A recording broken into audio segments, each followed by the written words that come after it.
이 시편에 기록된 말씀대로 이 말씀이 여러분에게 힘이 되고 능력이 되시길 축복합니다. 여러분, 제가 로고스의 말씀을 읽어드렸습니다. 그런데 지금 들으시면서 성령께서 우리 각 가정에서 여러 처소에서 예배드리는 모든 백성들의 마음을 터치해 주셨을 줄 믿습니다.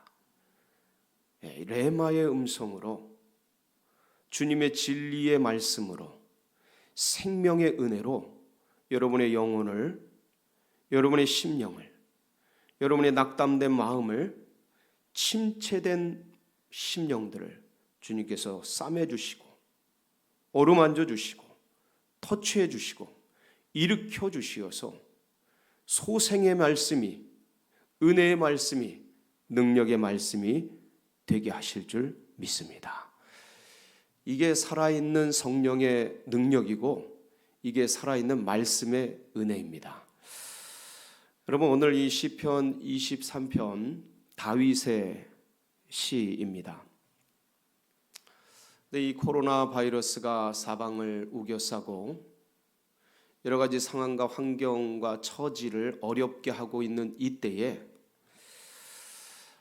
어떤 말씀을 나누는 것이 가장 좋을까 주님 앞에 고민하며 생각하다가 오늘 이 시편 23편 말씀이 떠오르게 되었습니다.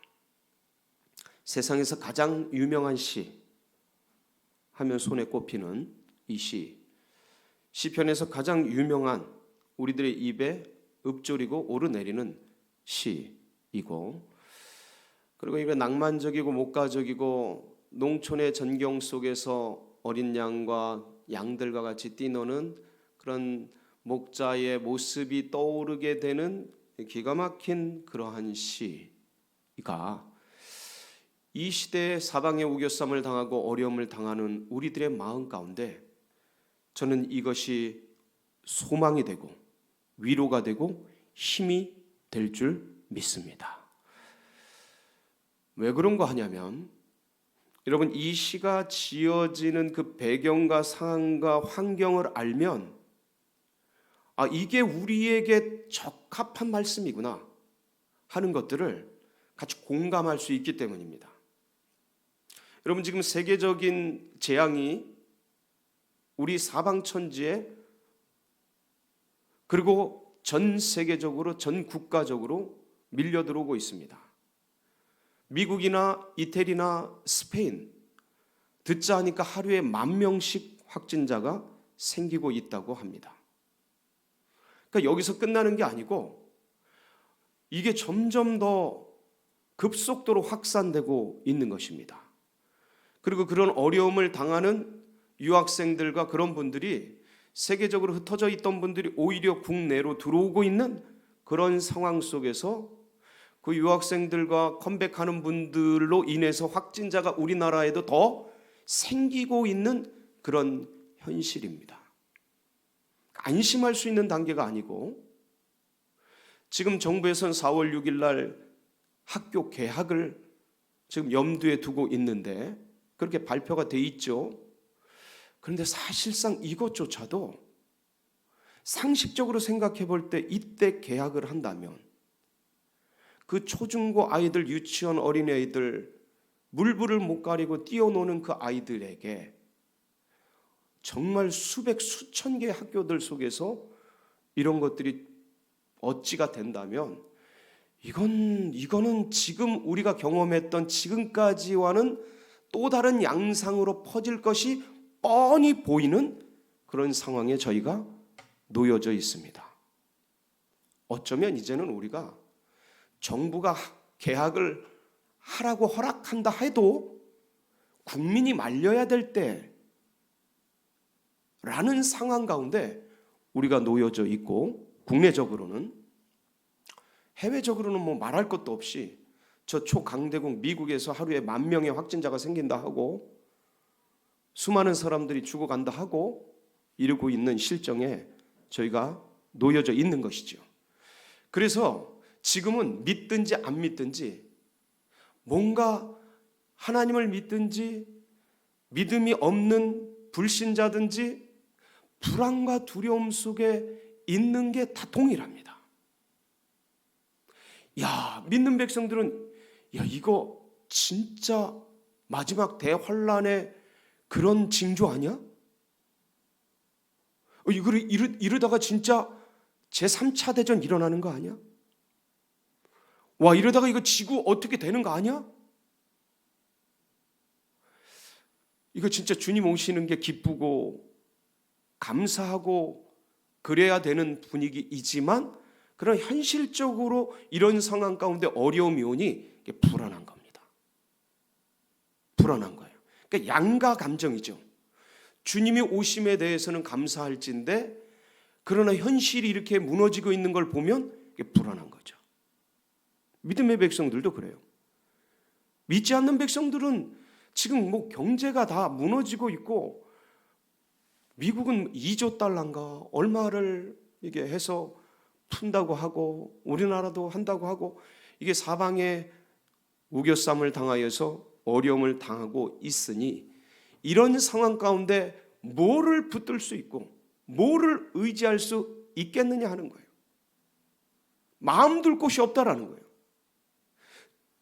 주일날 이렇게 꽁꽁 매여서 아이들과 지금 한 달째, 저희가 애들이 셋인데 한 달째 집에 있는데 애들이 너무 힘들어요. 어딜 못 가니까, 대놓고 어딜 다니지 못하니까.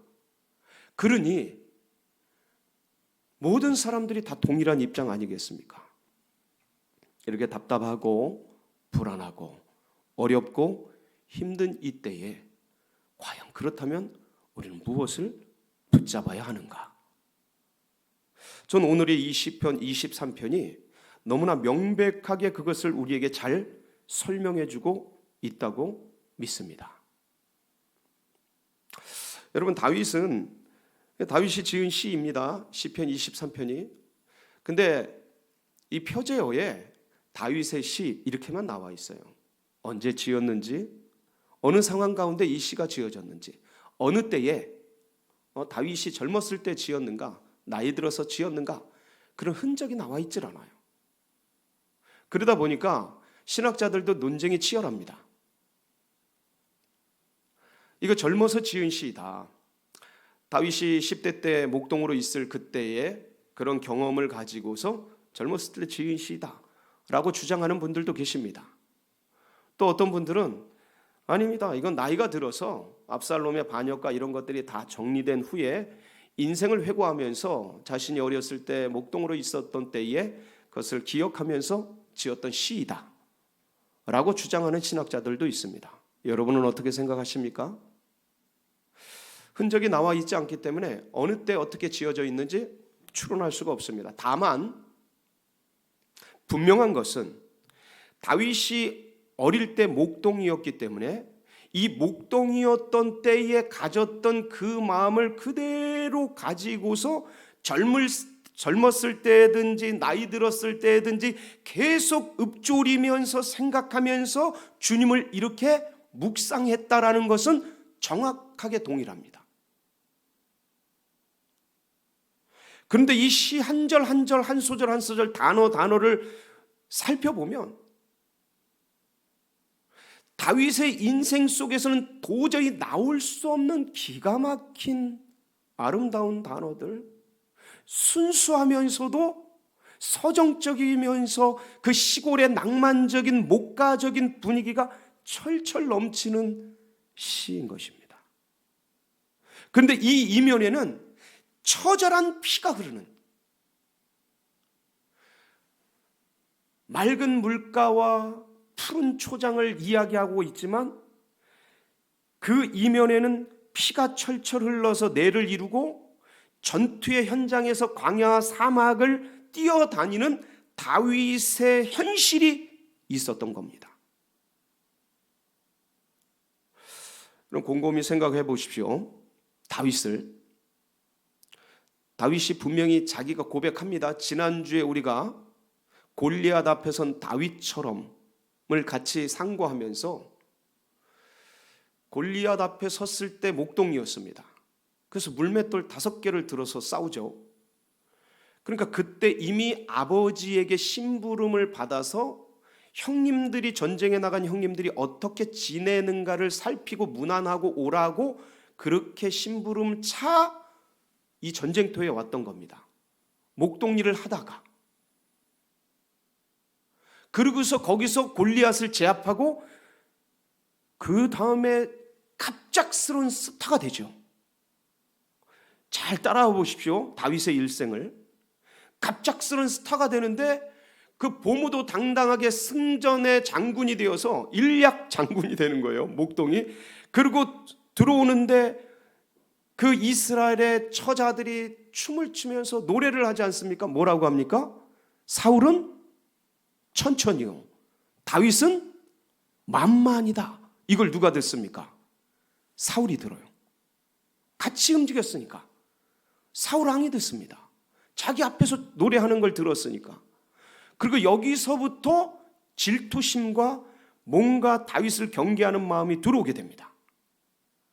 그리고 이 다윗이 급속도로 성장을 하는데 그게 두려워서 사울이 자기의 부마를 삼죠. 자기 딸과 결혼을 시키죠.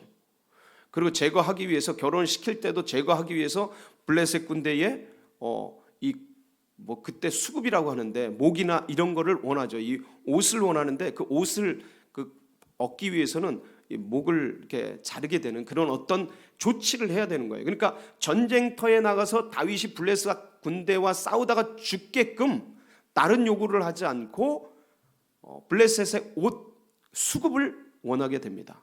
근데 다윗이 죽질 않고 적군들을 무찌르고 그걸 가지고 와서 부마가 돼요. 왕의 사위가 됩니다. 그리고 호시탐탐 다윗을 제거하려고 그러죠. 그러다가 이게 굉장히 짧은 시간 속에 진행이 됩니다. 결국은 요나단과의 그 이별을 기억하시겠지만 노브로 도망을 해서 노브에서 골리앗을 죽이고 얻었던 그 칼을 차고 그리고 해외로 망명하게 되는 그런 일이 일어나게 됩니다. 한마디로 말하면 갑작스럽게 스타가 되고 그 이후부터 왕의 질투와 왕의 경계와 왕의 적개심 속에서 제거 대상 1호가 돼서 쫓기기 시작하는 거예요. 그리고 도망자가 되고 그리고 피난 생활을 합니다. 그리고 노베에서 그리고 저 해외로 망명을 하게 되고 다시 고국으로 돌아와서 그리고 거기서부터 광야 생활 속에서 이제는 이스라엘이라는 나라의 타켓이 돼가지고 공권력에 의해서 공수부대 이런 특수부대 정예부대에 추적을 당하는 3,000명이 쫓아다녀요. 사울을 죽이기 위해서 바울을 죽이기 위해서 40명의 결사대가 쫓지 않습니까? 다윗을 죽이기 위해서 3,000명의 정예 군사가 쫓아다녀요. 그러니까 이 긴장감, 이 쫓김, 지금 보세요. 골리앗을 제압한 이후에 뭔가 반짝 좋았을 것 같지만 그 다음부터 전개되는 인생의 광야의 시련을 보라는 겁니다. 그리고 이렇게 쫓기기를 13년여간 하게 됩니다. 정확하진 않아요. 10년이 넘어요. 다윗이 이렇게 아둘람굴에서 도망하다가 결국 나중에 유다의 왕이 됩니다. 기억하세요? 유다 한 지파의 왕이 돼요. 근데 이때 나이가 30세입니다. 30세부터 40년간 통치를 하게 돼요. 이 유다 왕으로 7년 6개월을 통치를 하고요. 헤브론에서. 그리고 나머지 33년을 예루살렘에서 전체 이스라엘의 통일 왕국을 다스리게 됩니다. 70세에 죽죠. 자, 여기서 무슨 얘기를 하려고 하냐면 30대 다윗이 유다의 왕이 등극할 때까지 그 피비린내 나는 도망과 피난과 망명 생활을 거듭했다라는 거예요. 초기에 왔다가 국내에 들어왔다가 너무 견딜 수 없어서 또 도망가고 이래요. 망명하고 해외로. 그리고 또 들어오고 그러면서 쫓기고 이런 생활들을 10여 년 넘게 하고 그 다음에 유다 왕이 되어서 자 보세요. 사무엘하 5장 4절로 5절에 보면 이 다윗이 이제 왕이 된 때가 나오는데 한번 볼까요? 시작. 다윗이 나이가 30세에 왕위에 올라 40년 동안 다스렸으되 헤브론에서 7년 6개월 동안 유다를 다스렸고 예루살렘에서 33년 동안 온 이스라엘과 유다를 다스렸더라. 자, 그러니까 헤브론에서 유다 왕이 되고 저쪽 사울 왕가는 이때 이제 유다 왕이 될 때 그 근방에 사울 왕과 요나단이 그 길보아산 전투에서 동시에 죽습니다. 전사를 해요. 그리고 이 이스라엘의 왕권이 누구에게로 넘어가냐면 이스보셋에게 넘어가요. 그러니까 유다, 남쪽 유다는 다윗을 왕으로 삼고 나머지 북쪽 이스라엘은 이스보셋이 왕이 돼서 7년 6개월간 치열한 남북 간의 통일 전쟁을 치릅니다. 그러니까 30이 돼서 왕이 돼서도 편했던 게 아니고 북쪽 이스라엘 이스보셋을 왕으로 삼은 사울 왕가와 7년 6개월간의 죽이고 죽는 통일 왕국의 왕이 누가 되냐는 전쟁을 치르는 거예요. 그리고 결국 누가 왕이 돼요? 다윗이 왕이 됩니다. 그래가지고 이제 뭔가 평화로워지는 그런 때가 되죠. 그래서 저쪽 여부스 족속이 차지하고 있던 예루살렘 성을 다윗이 차지하게 되고 거기서 시온산이라고 그러고 다윗성이라고 부르게 되죠. 그리고 이제 그 예루살렘 성이 이제 안정이 되게 하기 위해서 저 법궤를 옮겨오게 됩니다. 기억나시죠? 그 춤을 추면서 아주 기쁘게 즐겁게 6걸음을 걷고 주님 앞에 황소를 잡아 제사를 드리고 기억나시죠? 그래서 오벳 에돔에 있던 이 법궤를 찾아와서 예루살렘에 안치하게 돼요. 평화가 오죠. 평화가 얼마나 왔을까요? 아주 짧은 시간 찾아오게 됩니다.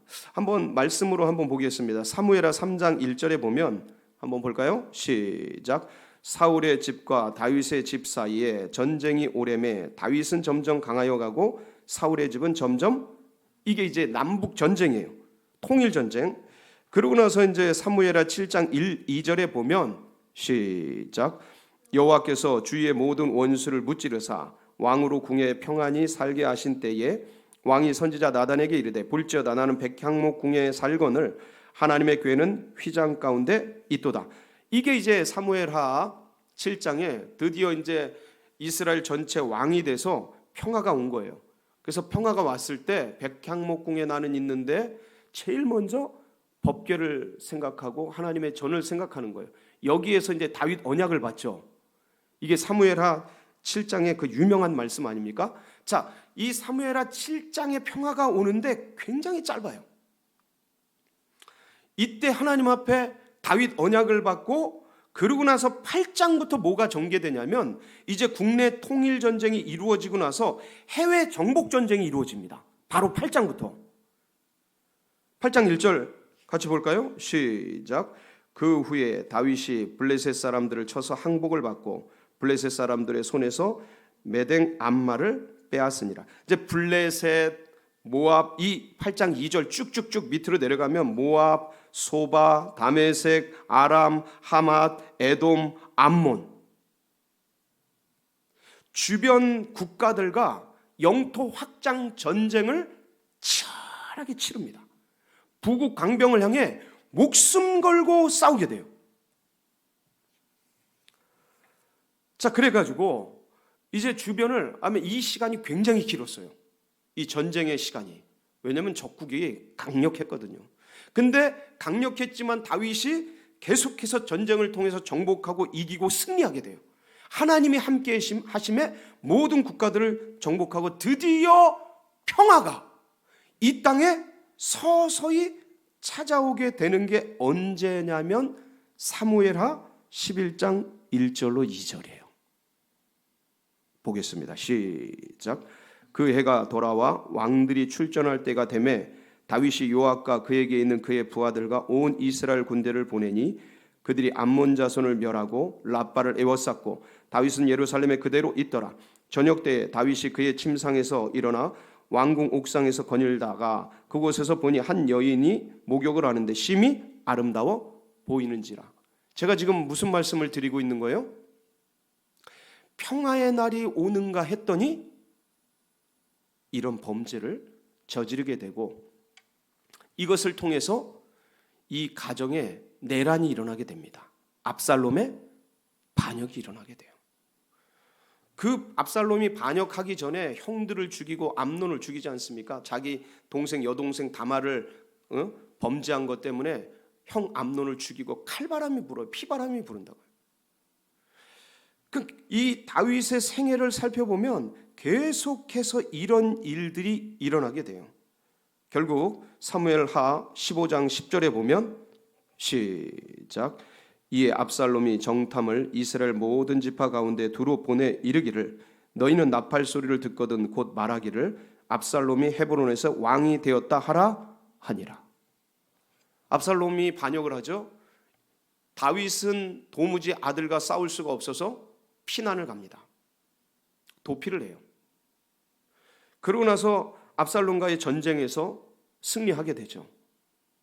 피를 엄청나게 흘리죠.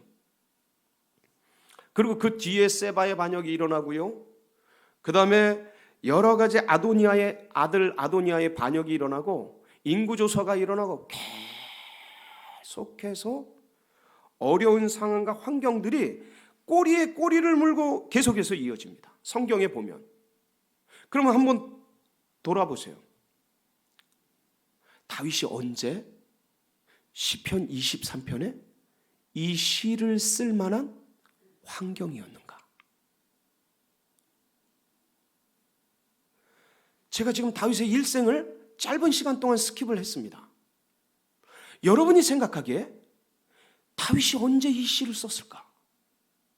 10대 어릴 때는 이런 시가 나올 수가 없어요. 그렇죠?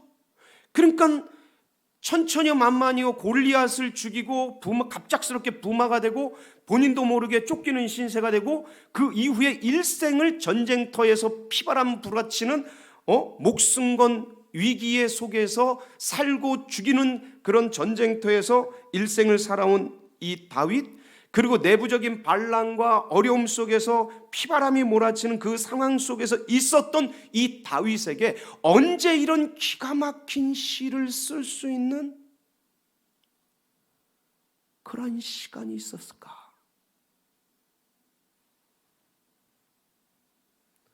다윗이 얼마나 많이 피를 흘렸냐면 나중에 다윗이 성전을 지으려고 하죠. 기억나세요? 성전을 짓고 싶어 합니다. 그 주님 앞에 간절히 기도를 해요. 하나님, 제가 성전 짓고 싶습니다. 하나님, 저 일생 동안 목동이었는데 왕으로 만들어준 주님, 그 주님을 예배할 성전을 짓고 싶습니다. 이 성전의 문지기가 되어도 좋으니 하나님, 저 그렇게 살고 싶습니다. 간절하게 기도할 때 주님이 뭐라고 응답하십니까?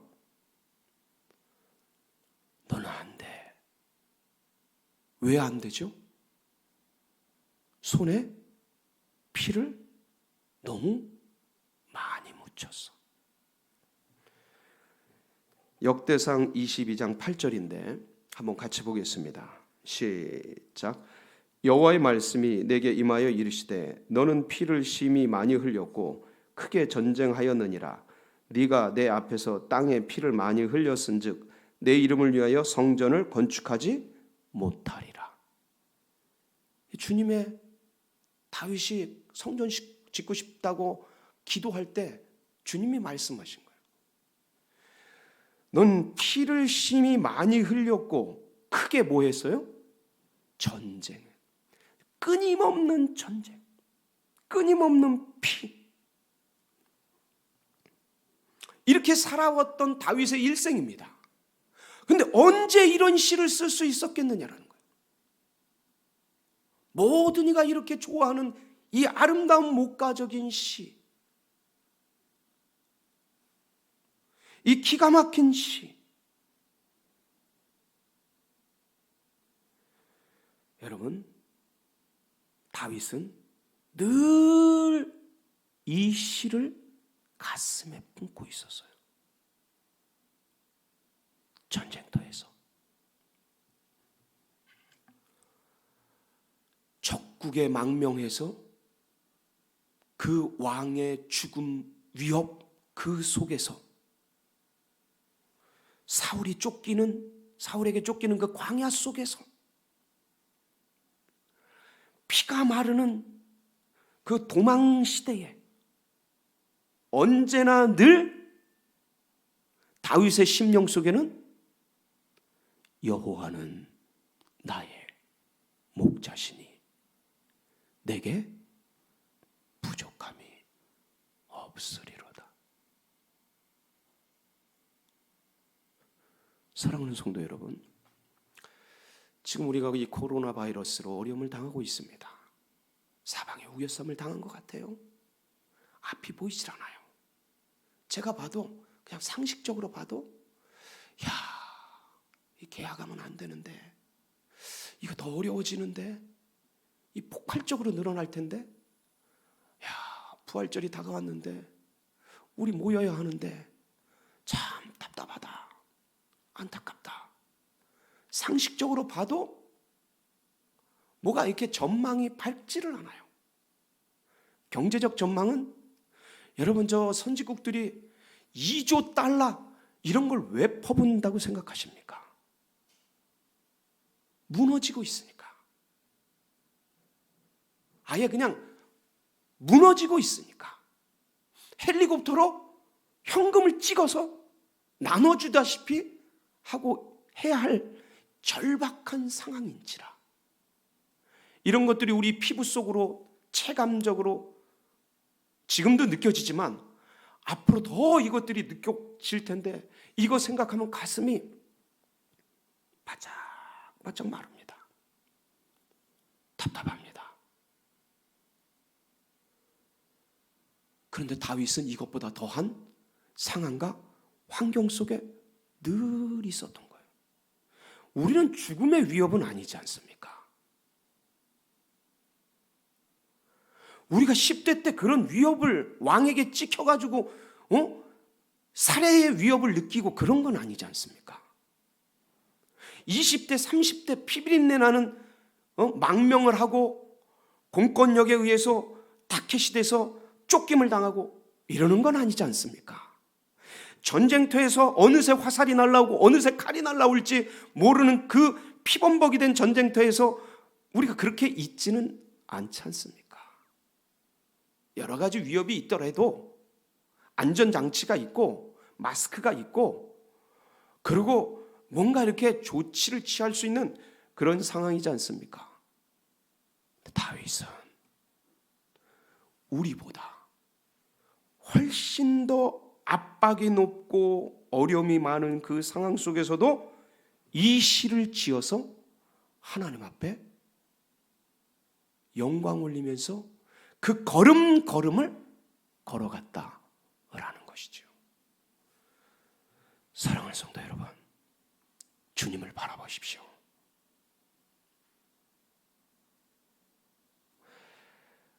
현실은 부족함이 많아요. 현실은 어려움이 많아요. 현실은 답답해요. 이걸 누가 진단하지 못하겠습니까? 이걸 누가 보질 못하겠습니까? 그러니까 답답해지고 막막해지고 곰핍해지는 것이지요. 그 속에서 다윗은 여호와를 바라봤다는 것입니다. 여호와를 붙들었다는 것입니다. 여호와는 나의 목자시니.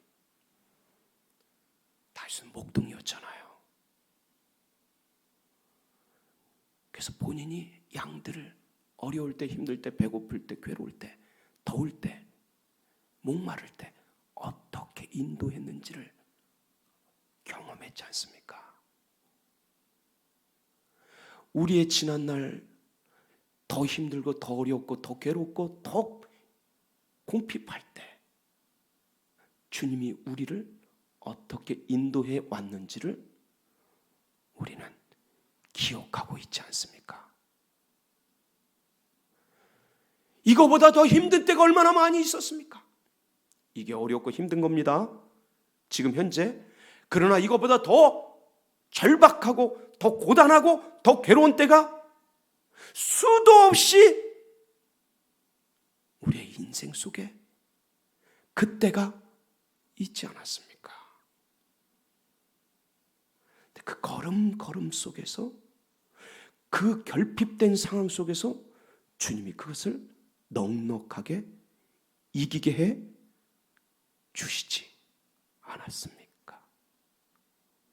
여호와는 나의 목자시니 내게 부족함이 없으리로다. 그분께서 우리를 이끌어 가심에 부족함이 없고 어려움이 없고, 내가 사망의 음침한 골짜기를 다닐지라도 해를 두려워하지 않을 것은 주께서 나와 함께 하심이라. 주님이 우리와 함께 하십니다. 눈을 들어 그분을 바라보십시오. 현실을 부정하자 이런 얘기하는 게 아닙니다. 누구보다 현실을 잘 알죠. 그런데 현실 그 너머에서 역사하고 계시는 우리 주님이 살아 계십니다. 그 예수 그리스도를 향해 눈을 들어 주님을 바라보십시오. 그 주님을 붙드십시오. 우리의 생명과 우리의 능력과 우리의 힘과 삶의 소망과 에너지가 어디서부터 옵니까? 떡으로부터 옵니까? 돈으로부터 옵니까? 우리의 건강으로부터 옵니까? 뭐로부터 옵니까? 우리가 건강하지 않습니까? 돈이 있지 않습니까? 삶이 있지 않습니까? 근데 왜 불안하고 두렵습니까? 이런 것이 우리에게 희망을 주는 게 아니기 때문에 그렇습니다. 그거 다 놓고 가야 될 것이기 때문에 그렇습니다. 사라지는 것이기 때문에 그렇습니다.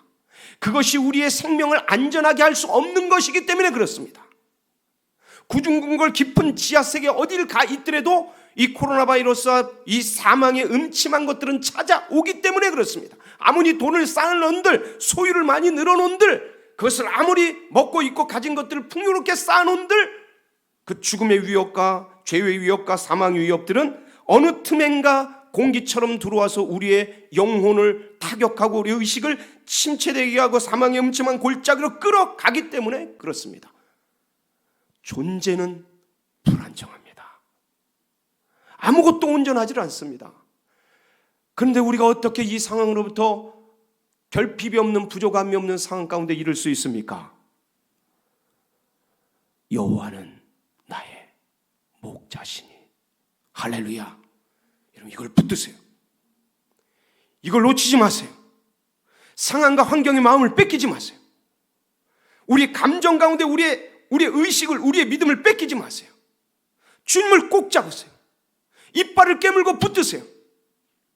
의지하세요. 이것도 주님께서 지나가게 하시리니. 할렐루야. 그렇게 붙들고 이기는 사람은 부족함이 없는 겁니다.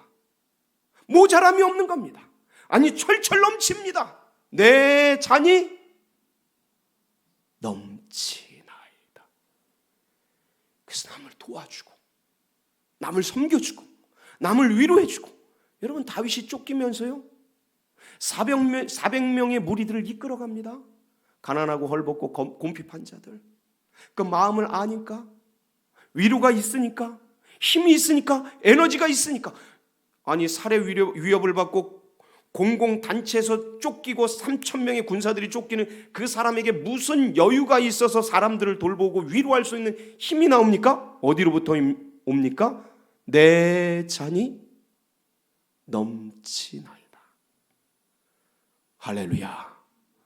주님을 붙드는 백성, 아무리 힘이 없고 능력이 없어도 주를 의지하는 백성들에게는 이 생수의 강이 나오는 겁니다.